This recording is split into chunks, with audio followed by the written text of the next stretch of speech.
अस्सलाम वालेकुम, this is Mohammad Saqib Salahuddin, your physics teacher. आज हम चैप्टर नंबर 5 के इम्पॉर्टेंट पास्ट पेपर्स के एमसीक्यू डिस्कस करने वाले हैं।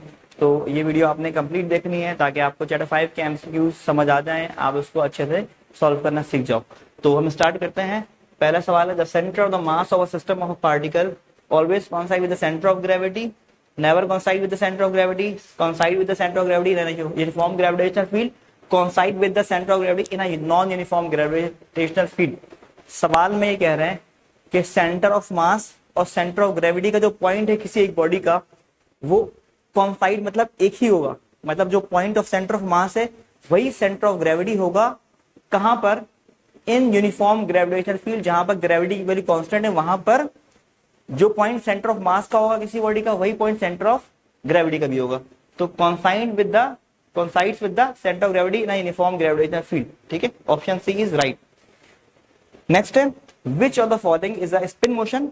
पहले बताते हैं स्पिन मोशन क्या होता है। कि अगर कोई बॉडी मूव कर रही होती है अराउंड इट्स ओन एक्सिस, जैसे फैन मूव करता है अपने एक्सिस के अराउंड, तो उसको हम बोलते हैं स्पिन मोशन। जैसे अर्थ रिवॉल्व कर रहा होता है तो डेज और नाइट्स चेंज हो रहे होते हैं, इसको हम कहते हैं स्पिन मोशन।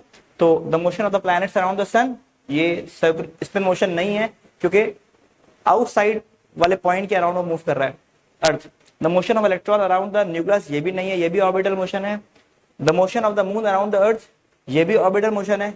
तो मैंने आपको बताया था, daily rotation of earth causing day and night, जो दिन और रात आ रहे हैं स्पिन मोशन की वजह से आ रहे हैं। अर्थ अपने एक्सिस में रिवॉल्व कर रहा है। अर्थ में दो मोशन होती है, एक तो सन के अराउंड रिवॉल्व कर रहा होता है और दूसरा अर्थ इस तरह से स्पिन भी कर रहा होता है, अपने एक्सिस के अराउंड रिवॉल्व भी कर रहा होता है। नेक्स्ट है, ये एयर्स में ये सवाल आए हैं, आप देखिएगा 2007, 2005, 2002, इसमें एक ही सवाल आया हुआ है। वो क्या है? The rate of change of angular momentum with respect to time. Rate of change of angular momentum को हम कहते हैं टॉर्क। क्या कहते हैं? टॉर्क। याद रखना है आपने, rate of change of angular momentum is torque. Next है, अगर दो फोर्सेस जिनका मैग्नीट्यूड सेम है लेकिन डायरेक्शन अपोजिट है और वो दो अलग अलग लाइन पे लग रही हैं, तो उससे क्या होगा? उससे कपल क्रिएट हो जाएगा। मींस अगर एक फोर्स यहां पे लग रही है, जैसे एग्जांपल मैं यहां से इसको ऊपर की जानिब खींच रहा हूं, यहां से नीचे की जानिब खींच रहा हूं, तो हो क्या रहा है? घुमाव पैदा हो जा रहा है। तो इन दो फोर्स का नाम होता है कपल फोर्स और घुमाव का नाम होता है टॉर्क ऑफ कपल। ठीक है, इन दो फोर्स का नाम होता है कपल। उसके बाद क्या कहते हैं? The SI unit of angular momentum. Angular momentum की यूनिट होती है जूल सेकंड। एंगुलर मोमेंटम की बच्चों यूनिट क्या होती है? जूल सेकेंड होती है। ठीक है, 5 हो गया ये। इसके बाद 6 है, द बॉडी इन इक्विलिब्रियम। अगर कोई बॉडी इक्विलिब्रियम में है तो कौन कौन से ऑप्शन सही हैं जरा देखिएगा। Can move with constant acceleration, is always at rest, can move with constant velocity, none of these. अगर कोई बॉडी इक्विलिब्रियम में है तो इसका मतलब यह है कि वो जो है वो मूव कर सकती है with constant velocity. No sorry, इसमें बेस्ट ऑप्शन जो है वो हम ये कहते हैं, अगर कोई बॉडी रेस्ट में है तो हमेशा इक्विलिब्रियम में। इसको हम कहते हैं स्टैटिक इक्विलिब्रियम। क्या कहते हैं इसको हम? Static equilibrium. ठीक है, is always at rest. Equilibrium की एक काइंड है स्टैटिक इक्विलिब्रियम। अगर कोई बॉडी रेस्ट में है तो उसकी इक्विलिब्रियम का नाम होता है स्टैटिक इक्विलिब्रियम। तो हमेशा ये रेस्ट वाली बॉडी जो है वो हमेशा इक्विलिब्रियम में होगी। नेक्स्ट है, when the net torque acting on the system is 0। अगर टॉर्क बाहर से नहीं लग रहा तो क्या चीज कांस्टेंट होगी? तो आपने law of conservation of angular momentum पढ़ा है। क्या पढ़ा है आपने? कि अगर बाहर से कोई टॉर्क नहीं लग रहा तो सिस्टम के अंदर का टोटल एंगुलर मोमेंटम क्या होगा? कांस्टेंट होगा। तो एंगुलर मोमेंटम क्या होगा बच्चों? कांस्टेंट होगा। ये law of conservation of angular momentum ने आपको बताया है। ठीक है, उसके बाद the physical quantity which produce angular acceleration. Angular acceleration produce कौन करता है? टॉर्क प्रोड्यूस करता है एंगुलर एक्सेलरेशन। और लीनियर एक्सेलरेशन कौन प्रोड्यूस करता है? फोर्स प्रोड्यूस करती है। ठीक है, ये आपने याद रखना है। नेक्स्ट है, दो में आया सवाल, अ बॉडी में बी इन इक्विलिब्रियम व्हेन। एक बॉडी हो सकता है इक्विलिब्रियम में हो, कब? तो देखिएगा, it is in motion, it is moving with uniform acceleration, it is the rest, it is moving with variable velocity. तो इक्विलिब्रियम में कब होगी? बताया मैंने आपको, it is in the rest. ठीक है, ओके। नेक्स्ट है, the absolute potential of body of mass m in the earth gravitational field is given by. Absolute potential का फॉर्मूला होता है GME/r। ठीक है, आई थिंक GME/r। ठीक है, ये होना चाहिए। ठीक है,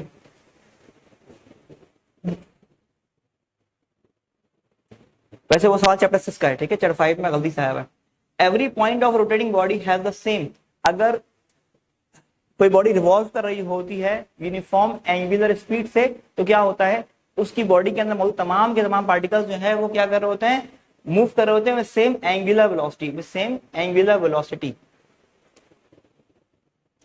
torque is a vector product of displacement vector and क्या होता है, फोर्स आर्म या फोर्स, ठीक है, फोर्स।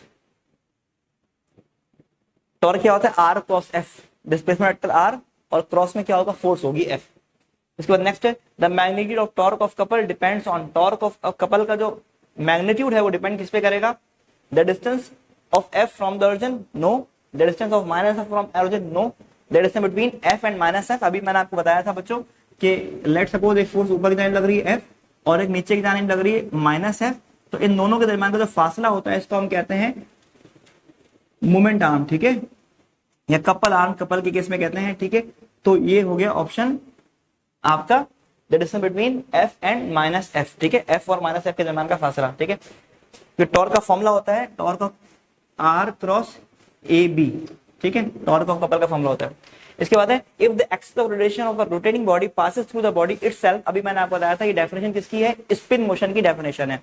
तो यहाँ पर हमने चैप्टर नंबर 5 के सारे के सारे एमसीक्यूज को डिस्कस कर लिया। होप सो आपको हमारी बात समझ आ गई होगी। बहुत बहुत शुक्रिया हमारी वीडियो को देखने का।